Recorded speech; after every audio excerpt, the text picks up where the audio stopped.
छात्रों, दीपक सिंह, व्यावसायिक शिक्षक, मलिकपुरा। और विद्युत चुंबकीय द्विध्रुव, ये चुंबकत्व हमारा चैप्टर है मैग्नेटिज्म, और कक्षा 11 की बुक का ये 2 ही चैप्टर हैं इसके अंदर, जिसमें हम दूसरा चैप्टर चुंबकत्व मैग्नेटिज्म पढ़ रहे हैं। तो विद्युत द्विध्रुव आपका मैग्नेटिक डायपोल क्या है? ये एक तरह से ये हर जैसे कि आपकी इनको अगर आप साधारण भाषा में कहें तो वैद्युत द्विध्रुव 2 बराबर परिमाण तथा विपरीत प्रकृति -q + q के आवेशों से बना वैद्युत निकाय सिस्टम है। बेसिकली यही एक वैद्युत द्विध्रुव है। इसका मेन परिभाषा 2 बराबर परिमाण तथा विपरीत प्रकृति -q तथा +q से आवेशों से बना वैद्युत निकाय है, और इनका अलग अलग अपना स्वतंत्र अस्तित्व होता है। तो इसी को ही हम वैद्युत द्विध्रुव कहेंगे।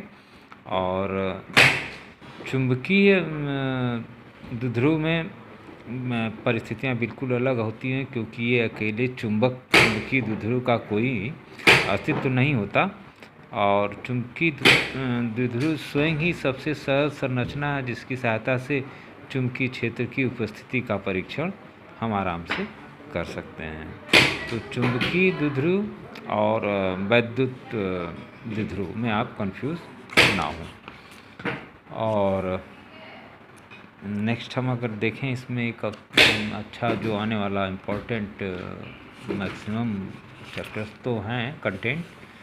तो इस कंटेंट को अगर हम लें, एक अनुचुंबकीय पूछता है, प्रतिचुंबकीय और लौह चुंबकीय पदार्थ क्या हैं। तो ये फैराडे साहब ने इसको 1846 में देखा था। अनुचुंबकीय वो पदार्थ हैं कि जो चुंबकीय क्षेत्र में रखे जाएंगे तो मामूली रूप से चुंबकित होंगे, लेकिन जब शक्तिशाली चुंबक के नज़दीक लाएंगे तो ये आकर्षित हो जाते हैं।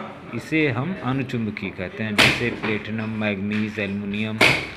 और ये जब इनकी गुण भी है कि जब ये अनुचुंबकीय पदार्थ को 2 चुंबकीय द्विध्रुवों के बीच स्वतंत्रतापूर्वक लटकाते हैं, तो ये अक्ष पे घूमकर चुंबकीय क्षेत्र के समानांतर हो जाते हैं अगर इनको हम लटकाएं तो।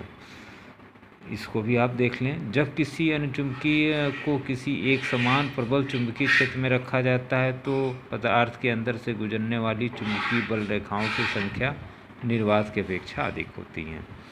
और एक क्यूरी का नियम पूछता है कि अनुचुंबकीय पदार्थ, ये अनुचुंबकीय पदार्थ में ही है, अनुचुंबकीय पदार्थ की प्रवृत्ति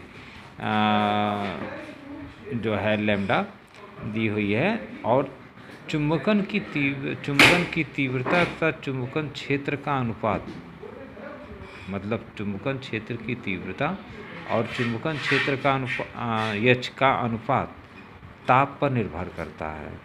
और इसकी चुंबकीय प्रवृत्ति जो है परम ताप के व्युत्क्रमानुपाती होती है। व्युत्क्रमानुपाती मतलब डायरेक्ट अनुक्रमानुपाती नहीं, 1/, व्युत्क्रमानुपाती होती है ताप की, परम ताप की व्युत्क्रमानुपाती होती है। चुंबकीय प्रवृत्ति इसकी परम ताप के व्युत्क्रमानुपाती होती है, इसी को हम क्यूरी का नियम कहते हैं। कभी कभी पूछता है क्यूरी का नियम क्या है, तो वही I/H चुंबकीय क्षेत्र और चुंबकीय क्षेत्र की तीव्रता का ताप पर निर्भर करती है, और परम ताप के व्युत्क्रमानुपाती होती है।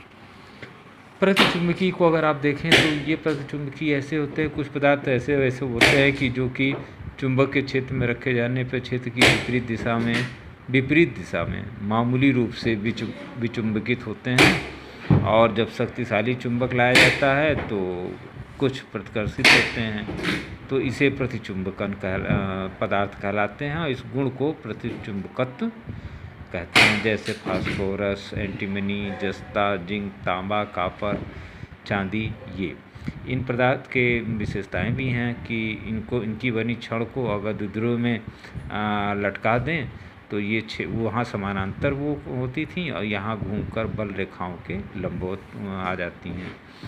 तो इस तरह से, और निर्वात की तुलना में निर्वात में बल रेखाओं की संख्या जो है कम रहती है। और लौह चुंबकीय क्या है? वे पदार्थ जो शक्तिशाली चुंबक के निकट लाए जाएं तो तीव्रता से आकर्षित हो जाते हैं। तो ये इस प्रकार के चुंबक जो है लौह चुंबकीय कहलाते हैं, जैसे लोहा, कोबाल्ट, निकिल। तो ये इनके गुण भी देख लें तो ये पदार्थ चुंबक द्वारा आकर्षित होते हैं, और इनको अगर आप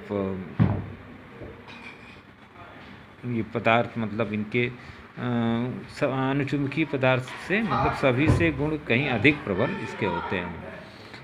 और पदार्थों में चुंबकत्व की उत्पत्ति का कारण यही है कि वो कक्षीय गति, हर इलेक्ट्रॉन जो है, जैसे आप ये देख रहे हैं नाभिक, तो पदार्थों में चुंबकीय उत्पत्ति का कारण यही है कि नाभिक है आपका, इलेक्ट्रॉन इसके चारों ओर गति करता है और अपनी भी चक्रण गति करता है, और ये इसकी कक्षीय गति होती है। पृथ्वी भी हमारे सूर्य के चारों तरफ चक्रण गति करती है और गति करती है, कक्षीय गति होती कहलाती है, और 24 घंटे में एक चक्कर पूरा करती है।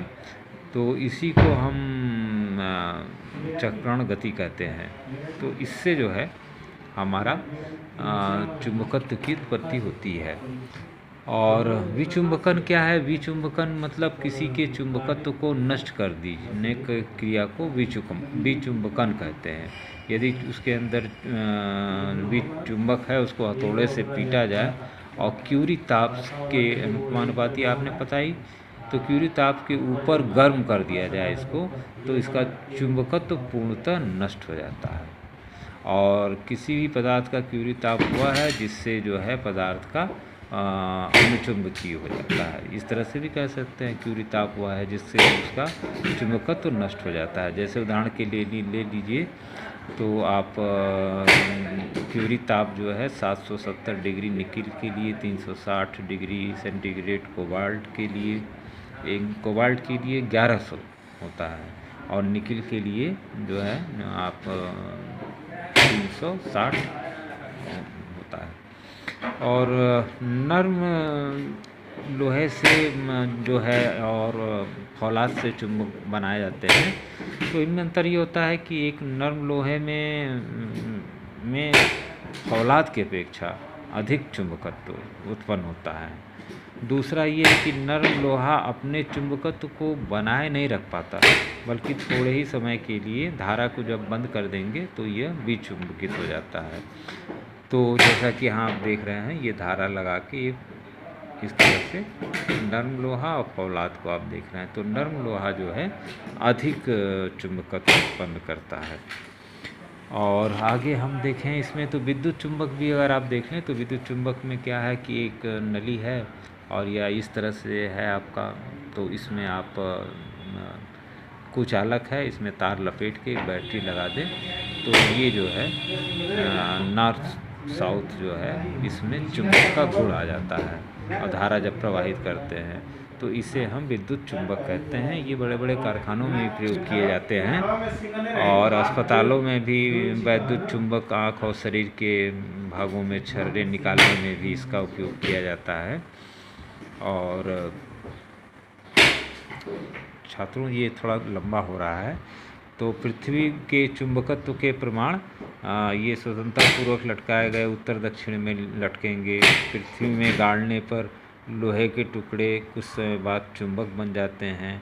उदासीन बिंदुओं का मिलना, यदि चुंबकीय बल रेखाएं खींची जाएं तो ऐसे बिंदु भी होते हैं जिससे कोई चुंबकीय रेखाएं नहीं गुजरती, और यहाँ पर चुंबकीय क्षेत्र शून्य होता है, मतलब इससे कोई चुंबकीय बल रेखाएं भी नहीं गुजरेंगी या इस पर चुंबकीय क्षेत्र शून्य रहेगा। तो ऐसे बिंदु को हम उदासीन बिंदु कहते हैं। तो उदासीन बिंदु का भी आप इसमें उदाहरण दे सकते हैं। और आगे हम इसको नेक्स्ट चैप्टर में ले लेंगे। नति कोण है इसके अंदर, बहुत अच्छे अच्छे क्वेश्चन, छोटे छोटे 1 नंबर 2 नंबर के एक सवाल जरूर इसके अंदर हैं। और विद्युत चुंबक क्या है, जैसे इस तरह से। तो ये चित्र भी अगर आपने बनाया तो ये आपको मिलेगा नंबर, और जब धारा बहाएंगे तो नॉर्थ साउथ इसके अंदर चुंबक आ जाएगा। तो छात्रों हम यही कोशिश करेंगे कि इस चैप्टर को भी एक वीडियो और लिया जाए, एक वीडियो और लेके और इसको मैग्नेटिज्म को ख़त्म कर दिया जाए। तो ये इलेक्ट्रोमैग्नेट विद्युत चुंबक आपका यहाँ तक हम लोग रुकते हैं, और आगे नेक्स्ट